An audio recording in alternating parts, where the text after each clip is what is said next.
अंजली मला खालून वर डोळे भरून बघत होती. अंजलीला माझ्या मिठीत घेतले. मी तिला समजावून सांगितले, यात काही चुकीचं नाहीये. ही तर एक नैसर्गिक भावना आहे. यात तुझा काहीही दोष नाही. आकर्षण हे नैसर्गिक आहे. त्यामुळे तू कसलीच लाज बाळगू नकोस. हे ऐकून अंजलीला चांगले वाटले. अंजली अजूनही माझ्या मिठीत होती. तेवढ्यात माझ्या लक्षात आले की सोन्या आता खूप उड्या मारत आहे. त्यामुळे माझी हिंमत वाढली होती आणि मी अंजलीला घट्ट मिठी मारली. अंजली म्हणाली, भाऊजी दाखवा ना पटकन, मला राहवत नाही आता बघितल्याशिवाय. आणि मग मी एकही मिनिटाचा विलंब न करता लगेच कचकन. तर मित्रांनो, ही एक सत्य कथा आहे. व्हिडिओ खूप मनोरंजक आहे. स्किप न करता शेवटपर्यंत बघा. चला तर मग कथेला सुरुवात करूयात. 1 वर्षाआधी माझे लग्न झाले होते. माझी बायको 7 दिवस माहेरी गेली. तिचे माहेर हे खेडेगावात असल्याने मला तिला आणायला जावे लागणार होते. तिला अजून काही दिवस माहेरीच थांबायचे होते. पण मला आता तिच्याशिवाय राहवत नव्हते. मी रविवारी सकाळीच कार घेऊन सासरी गेलो. सासरी सर्वांनी खूप आग्रह केल्याने मुक्कामी राहण्याचे ठरविले. पण बायकोशी करून 8 दिवस झाल्यामुळे मला काही आता राहवत नव्हते. मी माझ्या बायकोला मेसेज करून काहीतरी बहाणा शोधून वरच्या रूममध्ये येण्यास सांगितले. मी घरच्यांना आराम करतो असे सांगून वरच्या रूममध्ये गेलो. 15 मिनिटातच माझी बायको वरच्या रूममध्ये आली. मी तिला येताच घट्ट मिठी मारून गळ्यावर किस करू लागलो. तसेच मी थोड्या वेळाने लिप किस चालू केला. आणि खूप दिवस खराब झाल्याने मी ताबडतोब कपडे काढून उपचार चालू केला. तेवढ्यात अचानक माझे लक्ष मधल्या दरवाजाच्या फटीकडे गेले. मी नीट बघितले असता माझ्या चुलत साल्याची बायको अंजली तिथे लपून आमच्या दोघांचा ट्रीटमेंट कशी चालू आहे ते बघत होती. आमच्या दोघांचा एकदम जोरदार वाईल्ड ट्रीटमेंट बघून ती तिथेच थांबली होती. मी पण तिच्यासमोर खूप चाळे केले. हटकून ती लपली होती. आमचा खेळ होईपर्यंत पूर्ण 1 तास ती तिथेच थांबलेली होती. 1 तासानंतर माझी बायको खाली गेली. बायको खाली जाताच माझ्या डोक्यात अनेक विचार यायला लागले की अंजली इतका वेळ आमचा खेळ का बघत असेल. माझ्याकडे अंजलीचा व्हॉट्सॲप नंबर होता. मी तिला लगेच मेसेज केला. तू दरवाजामागे 1 तास उभे राहून आमचा सर्व खेळ बघत होती हे मला माहीत आहे. मी माझ्या मोबाईलमध्ये तू लपून बघत होतीस त्याची शूटिंगसुद्धा घेतलेली आहे. तर पुढील 5 मिनिटात तू वरच्या रूममध्ये ये, नाहीतर मी सर्वांना ही गोष्ट सांगेल. मेसेज रीड करताच पुढील 2 मिनिटात अंजली वरच्या रूममध्ये आली. ती भीतीने खूप घाबरलेली होती. तिचे पाय थरथर कापत होते. मी तिला पलंगावर बसायला लावून शांत होण्यास सांगितले. मी अंजलीला म्हणालो, अगं बिलकुल घाबरू नकोस, ही गोष्ट आपल्या दोघांमध्येच राहील, प्रॉमिस. तेव्हा कुठे अंजली थोडी शांत झाली. मग मी तिला विचारले, तू असे का केलेस? तर अंजली काहीच बोलत नव्हती. ती फक्त सॉरी सॉरी म्हणत होती. मी तिला खूप वेळ खोदून विचारल्यावर तिने मला सांगितले की भाऊजी, मला तुमची पर्सनॅलिटी खूप जास्त आवडते. तुम्ही खूप हॉट आणि हँडसम दिसतात. त्यामुळे तुम्ही आज आल्यापासून माझे लक्ष तुमच्यावर होते. त्यात तुम्ही वर जाऊन लगेच ताईंना वर बोलवले तर माझ्या माहिती होतं तुम्ही ताईपासून 8 दिवस लांब होता आणि आता तुम्ही खेळल्याशिवाय राहणार नाही. म्हणून मी पण ताईच्या मागेच वर आले आणि मी पटकन मागच्या दरवाजातून येऊन मधला दरवाजाजवळ उभे राहिले. माझा अंदाज होता की तुम्ही ताईंना फक्त किस आणि हग करशाल, पण तुम्ही तर लगेच खेळच चालू केला. तुम्ही ताईंचे कपडे काढायला लागताच मला लाज वाटत होती आणि मी तिथून जायला निघाले होते. पण नंतर माझ्या डोक्यात विचार आला की तुमची पर्सनॅलिटी इतकी छान आहे तर एकदा तुमचा सोन्या बघूनच घ्यावा आणि पटकन तिथून निघून जावे. पण तुम्ही तुमचे कपडे काढले असता माझे डोके सुन्न झाले सोन्याला बघून. आता तुम्ही तर नेहमीपेक्षा 100 पटीने जास्त हॉट दिसत होतात. त्यामुळे मला तिथून निघावे वाटत नव्हते आणि मग मी सर्व बघत बसले. हे ऐकून माझ्या मनात खूप आनंद झाला होता. अंजली एक गावाकडची खूप सुंदर स्त्री होती.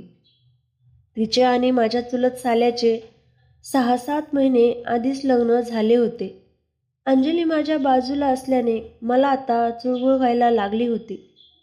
तिने केलेल्या माझ्या कौतुकामुळे माझी हिंमत खूप वाढली होती. पण पुढे तिला काय बोलावे हे मला कळत नव्हते. तिने माझ्या बॉडीची खूप प्रशंसा केल्यामुळे माझी हिंमत वाढली आणि मी हिंमत करून अंजलीला म्हणालो, खाली कोण कोण आहे सध्या आणि आज तुम्ही जाणार नाही का शेतात? तेव्हा अंजली म्हणाली की काल शेतात कामं करताना एक मोठा काटा पायात घुसल्याने ती 2-3 दिवस घरीच थांबणार आहे आणि आत्ता घरातील सर्वजण ताईसह शेतात गेले आहे. दुपारी तुमचा स्वयंपाक शेतातूनच बनवून ताई घरी येतील. तेव्हा सकाळचे 10 वाजले होते. अंजली घरी एकटीच आहे आणि ती माझी खूप मोठी फॅन आहे हे माझ्या लक्षात आले होते. मी लांब श्वास घेऊन हिंमत करत अंजलीला म्हणालो, तुम्हाला एक बोललो तर राग तर नाही येणार ना? अंजली म्हणाली, जर तुम्ही मला आहो-जाहो करून बोलले तरच मला राग येईल. बाकी जे बोलायचे ते बिनधास्त बोला. मग मी हसत तिला म्हणालो, ठीक आहे. हे बघ अंजली, आता तू जे बोलली त्यामुळे माझ्या डोक्यात एक विचार आला. जर तुला माझी पर्सनॅलिटी आवडते आणि मला ओपन बघून तुला छान वाटले, तर आता घरी कोणीच नाही आहे. तुला हवं असेल तर तू मला परत तसेच बघू शकतेस. अंजली दचकली आणि पलंगावरून उठून दरवाजाकडे निघाली. मला वाटले की तिला बहुतेक राग आला आणि आता माझी वाट लागणार. पण मी मनाला समजूत घातली की अंजली मला लपून बघत असतानाचा व्हिडिओ माझ्याकडे होता.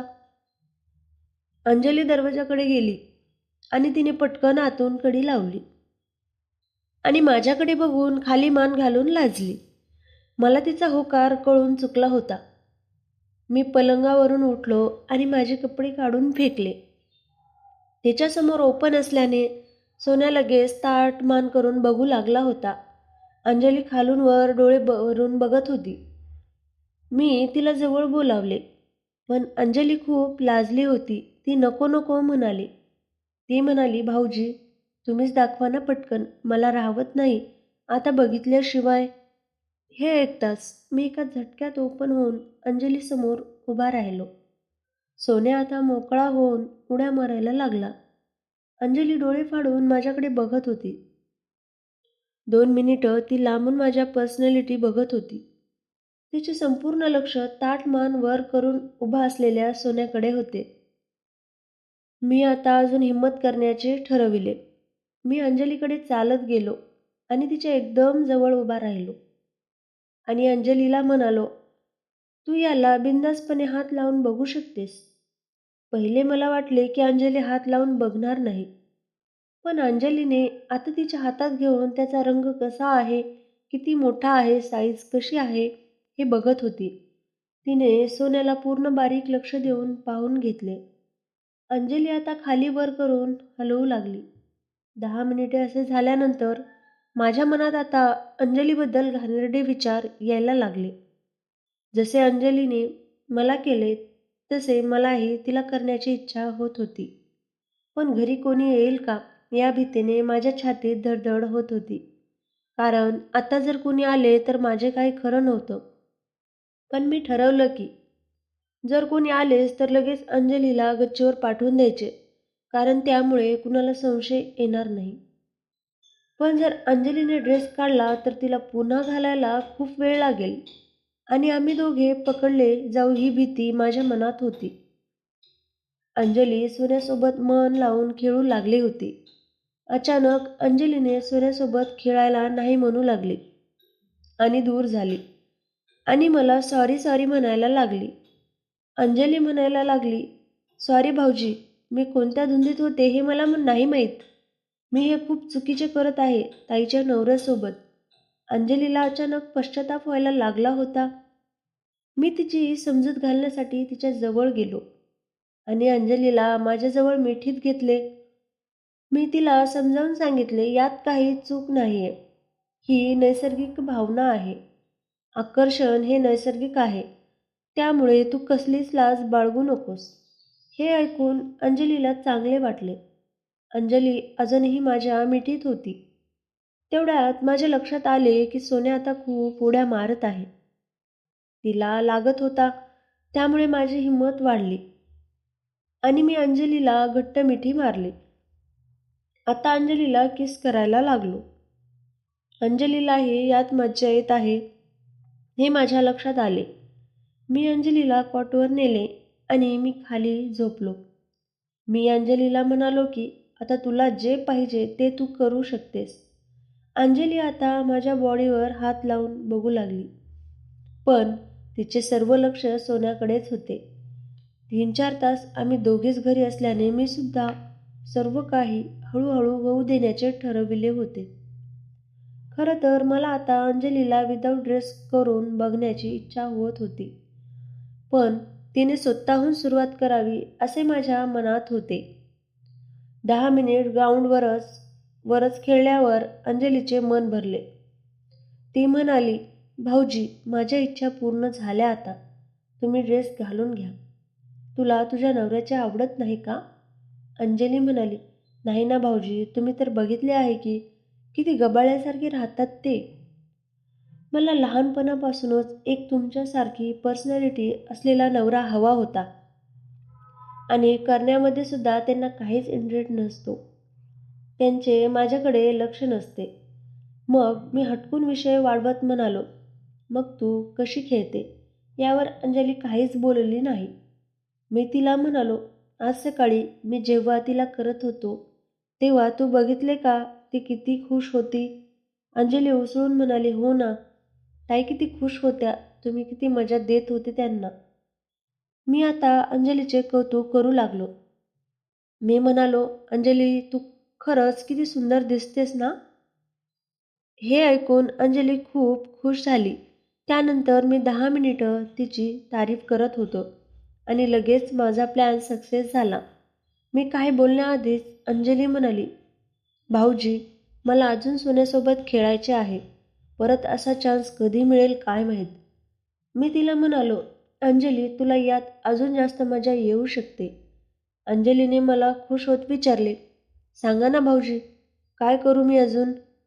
मी अंजलीला म्हणालो, मी तर आता मोकळा आहेच, तर तूही कपडे काढून टाक. लगेच तिने तसे केले. मी तिला पकडून तिला लिप किस करू लागलो. ती म्हणाली, मला खूप मज्जा येत आहे, पण मला झोपून ही मज्जा हवी आहे. तेवढ्यात माझा फोन वाजला. माझ्या बायकोने शेतातून फोन केला होता की अर्ध्या तासात ती घरी पोहोचत आहे आणि तिचे एक काम आहे ते करून नंतर लगेच परत ती शेतात जाणार आहे. फोन ठेवल्यावर अंजली थोडी घाबरली आणि मला म्हणाली, भाऊजी, ताई येतील, आता कसं करायचे? मी अंजलीला उत्तर न देता डायरेक्ट खेळायलाच लागलो. अंजली फक्त भाऊजी भाऊजी म्हणत होती. अंजली आनंदाने वेडी झाली. अंजली पण आता खूप छान प्रतिसाद देत होती. पण मी तिला आठवण करून दिली की माझी बायको केव्हाही येऊ शकते आणि तुला ड्रेस घालून खाली जायला वेळ लागेल. अंजली पण म्हणाली, हो भाऊजी, बरोबर आहे तुमचे. ती म्हणाली, भाऊजी, फक्त 2 मिनिटं अजून, मला तर चान्सच हवा होता. मग मात्र 5 मिनिट झाल्यावर मी उठलो आणि अंजलीला तिचं आवरून खाली पाठवून दिले. 10 मिनिटातच माझी बायको आली आणि तिने वर येऊन गप्पा मारून माझी विचारपूस केली. जाताना माझी पत्नी मला म्हणाली, मला आज एक कळाले नाही की मी आज या रूममध्ये एकटी असतानाही तुम्ही मला कसे काय परत जाऊ देत आहे, न काही करता. मग मी तिला कारच्या प्रवासाने थकलेला खोटा बहाणा सांगितला. मी आणि माझी बायको गप्पा मारत असताना अचानक अंजली वर आली. मी अंजलीला खोटं खोटं म्हणालो, तुम्ही पण जाऊन आला का शेतात हिच्यासोबत? तेव्हा माझी बायको म्हणाली, नाही, ही आज घरीच आहे खालच्या रूममध्ये. कधी एकदा माझी बायको जाते आणि अंजलीला करेल असे मला झाले होते. थोडा वेळ गप्पा मारून माझी बायको आणि अंजली खाली चालल्या गेल्या. निघताना माझ्या बायकोने खालून कॉल केला की ती आता परत शेतात जात आहे. काही लागलं तर अंजलीला फोन करा म्हणून. मी म्हणालो, काहीच गरज नाही. मी आता परत झोपतोय, तू ये लवकर. माझी बायको जाताच मी अंजलीला फोन लावून बोलवणार होतो. तेवढ्यात मला दरवाजाची आतील कडी लावण्याचा आवाज आला. बघतो तर काय समोर अंजली उभी होती. अंजली पटकन कॉटवर पडली. मला आता खात्री होती की घरी कोणी येणार नाही. त्यामुळे मी आणि अंजली खूप खेळणार होतो. माझा सोन्या पण आता खूप उड्या मारत होता. सोन्या तापवून उठला होता. तो म्हणायला लागला, अरे किती वाट बघायची मी. बस करा तुमचा खेळ, मला पण जरा मजा घेऊ द्या की. सोन्या आता वेगळ्याच स्टेप वेमध्ये होता आणि तो आता ग्राउंडवर उतरायला तयार होता. तो हिसके मारीत होता. मी कधी स्वप्नातही विचार केला नव्हता की माझ्या साल्याच्या बायकोला मी असे करेल. अंजली 10 मिनिटं झाले सोन्यासोबतच खेळत होती. शेवटी मला राहवले गेले नाही. मी काम करायचे ठरवले. तिला कॉटवर आडवे केले. ग्राउंडवर सोन्याला सोडले. सोन्या मात्र आता खूप आनंदात होता. कारण त्याला आता बॅटिंग करायला मिळणार होती. ग्राउंडवर उतरताच तो चौकार आणि सिक्सर मारायला तयार होता. सोन्याच्या मनात काहूर माजलं होतं. त्याला फक्त ग्राउंडवर सोडायचं होतं. रान खूप तापले होते. रान आग ओकत होतं. रानातून पण वाफा बाहेर पडत होत्या. आमचे दोघांचे मन चलबिचल झाले होते. अंगातून करंट वाहू लागला होता. अंजली म्हणाली, बस करा आता. सोन्याला रानात सोडा. त्याला म्हणा, खाळ जेवढी आता घालून घे. रान भुसभुशीत करता येईल तेवढं आत घाल. आणि रानात उठलेली आग आटोक्यात आण. पाहिजे तसं रान नांगरून टाक, पण आत्ता सोडा त्याला रानात. मी पण खूप उत्तेजित झालो होतो. लगेच सोन्या मैदानात उतरला आणि रानात वाढलेल्या गवतामधून नांगराची फाळ रस्ता शोधून आत घातली. गवत खूप वाढले होते. मी अंजलीला म्हणालो, शेतातले गवत किती वाढले आहे. किती दिवस झाले असेच ठेवले आहे. त्यावर ती म्हणाली, शेताकडे लक्ष द्यायला कोणीच नाही. मग उगाच कशाला मी गवत कापू सांगा बरं. मी म्हणालो, खरं आहे तुझं. अंजली म्हणाली, आता खूप मजा येत आहे आणि मी स्वर्गात आहे असं मला वाटत आहे. आत्ता ती वेळ आली होती. आम्ही मादक आवाजात करायला लागलो. आम्ही मनाला धुंद लावणारे आवाज काढू लागलो आणि आमच्या रूममध्ये सगळीकडे तोच आवाज ऐकू येऊ लागला. आम्ही आता भानावर नव्हतो. एका वेगळ्याच जगात पोहोचलो. या क्षणाचा डोळे बंद करून मनातून आवाज काढून आनंद घेऊ लागलो. नांगराची फाळ आता खूप आतल्या भागात घुसून रान भुसभुशीत करू लागली. जमिनीच्या अंतर्भागात जाऊन जमिनीतील पाणी बाहेर काढत होता. नांगराच्या फाळीने जमिनीवरील वाढलेल्या गवतातून वाट काढत जमिनीच्या खोलवर आत जाऊन जमिनीतील पाण्याचा पाझर फोडला होता. आणि आम्ही आता अंगाच्या पप्पी घेऊ लागलो होतो. मनात काहूर माजले होते. अंगात आग पडली होती. आता कोणत्याही वेळी पावसाची बरसात येणार होती. ढगांच्या गडगडाटासह रूम आमची गरजत होती. किंचाळ्यांचा आवाज घुमू लागला. आम्ही एका अंतिम टोकावर आलो होतो आणि बघता बघता जोरजोरात मोठ्या मोठ्या आणि लांब लांब सरी पडायला लागल्या आणि आमच्या रानातून वाफ निघत होती. आमचे खूप तापले रान आता हळूहळू शांत होऊ लागले. पावसाचा वेग वाढला होता आणि एकदाचा जोरात पाऊस झाला आणि आम्ही शांत पडून राहिलो. तर मित्रांनो, मी आता सासरवाडीला गेलो की मी आणि अंजली खूप क्रिकेट खेळायला लागलो होतो. मी तर नुसते चौके आणि सिक्स मारू लागलो होतो. मित्रांनो, कथा आवडली असेल तर कमेंट करून सांगा. व्हिडिओला लाईक करा. चॅनेलवर नवीन असाल तर चॅनेलला सबस्क्राईब करा. तर मग पुन्हा भेटूयात अशाच नवीन व्हिडिओमध्ये. धन्यवाद.